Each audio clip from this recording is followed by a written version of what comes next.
Olá, queridos! Olá, queridas! Que prazer! Voltamos! Mais um vídeo para a glória de Deus aqui na Ouro TV, no seu programa Recebedores da Palavra.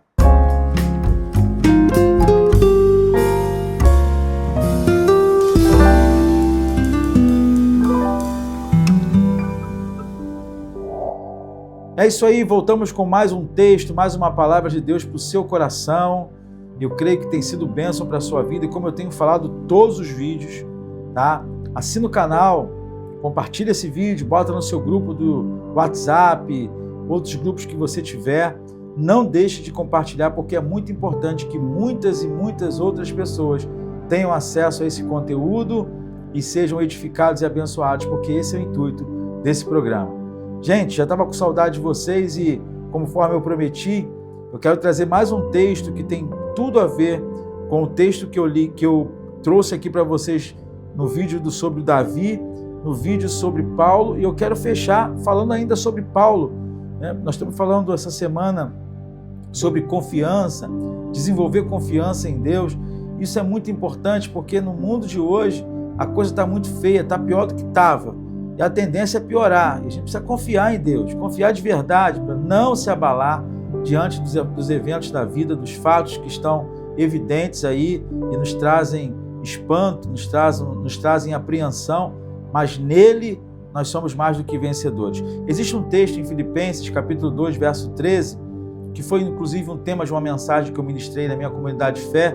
Ele diz assim: porque Deus é o que opera em vós, tanto querer quanto o efetuar segundo a sua boa vontade. Vejamos o que o apóstolo Paulo está falando. Ele está dizendo que Deus é quem comanda a nossa existência, é quem comanda a nossa vida.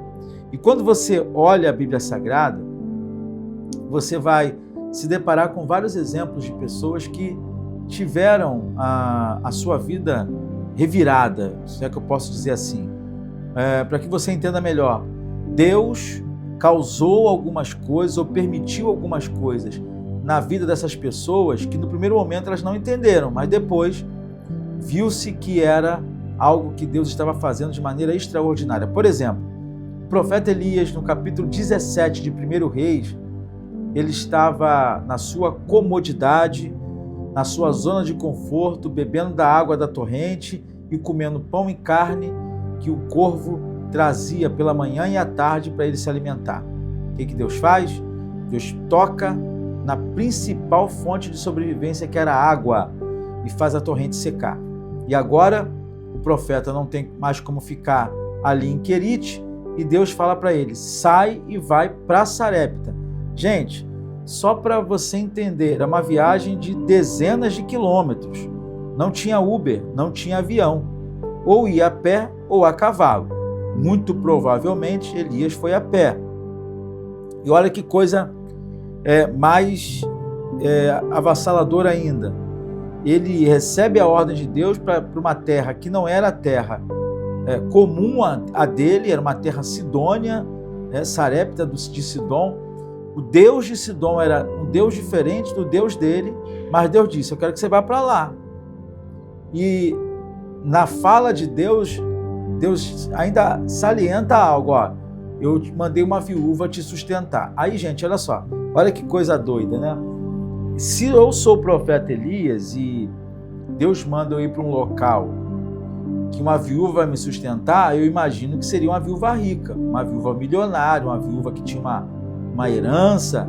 Mas quando Elias me chega lá em Sarepta, quem é que estava? Uma viúva catando graveto. E aí o profeta chega e diz assim: me dá algo para beber, água. Ah, beleza, água eu tenho. Aí quando ela está indo buscar água, ele fala assim: eu estou com fome, me dá algo para comer. Aí ela falou assim: ih, deu ruim.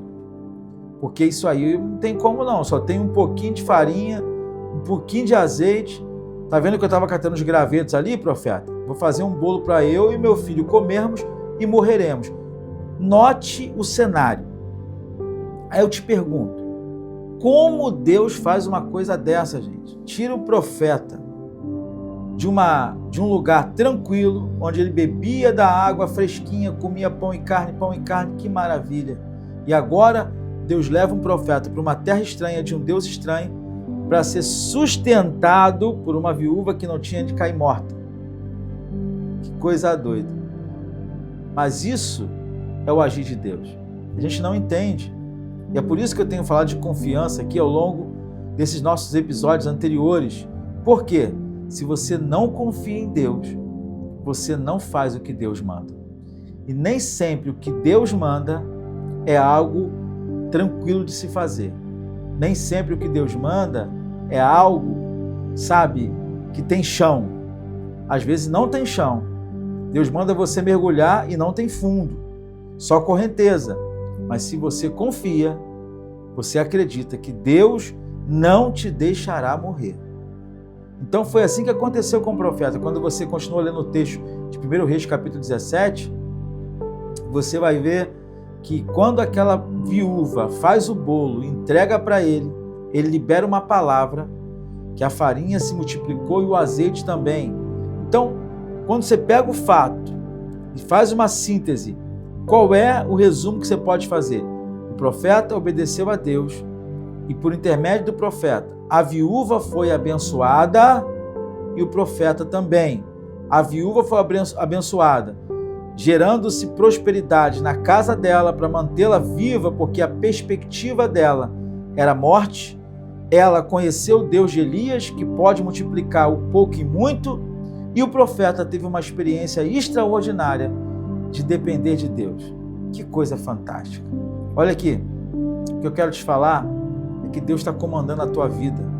Não pense que é o caos, não pense que é o acaso, não pense. O próprio apóstolo Paulo, no capítulo 8 de Romanos, verso 28, ele vai dizer assim: sabemos que todas as coisas, se você não sabe, passou a saber, todas as coisas cooperam.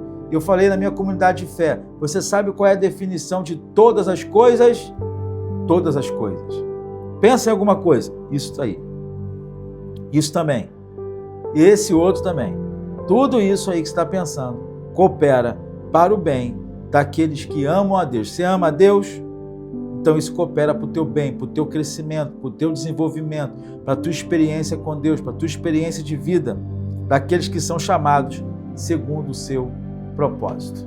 Gente, pega essa palavra, não tem jeito, desenvolva a confiança. Já te ensinei, ore mais, busque mais, leia mais a palavra. E aí você vai aprender a confiar como nunca. E você vai ver o que Deus vai fazer na sua vida. E você vai enxergar o que você não enxergava antes. Porque Deus sempre faz o melhor.